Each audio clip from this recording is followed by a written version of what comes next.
بيحافظ على نسبة الأوميجا 3 اللي نقصانها ممكن يعمل اكتئاب، وكمان بيحسن جدا ويحافظ على الأعصاب. المداومة عليه بقى بتقلل من خطر التعرض للسرطان وبتقلل الشهية، يعني بيساعد في نقص الوزن كمان، بس علينا نعرف نجيبه ويكون في الإمكان. وسبحان الله شكل العين الجمل دي على شكل مخ الإنسان، وبيحسن نسبة تركيز الأطفال، وبتدي طاقة للناس الرياضيين الأبطال، ومفيدة برضو للي عندهم ضغط عالي. يعني من الآخر كده عين الجمل دي عاملة معانا شغل عالي. سؤال الحلقة: مين يعرف شكل عين الجمل على شكل إيه؟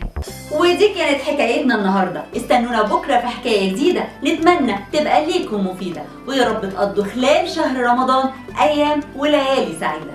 كان معكم بسمة مجدي، أشوفكم على خير. رمضان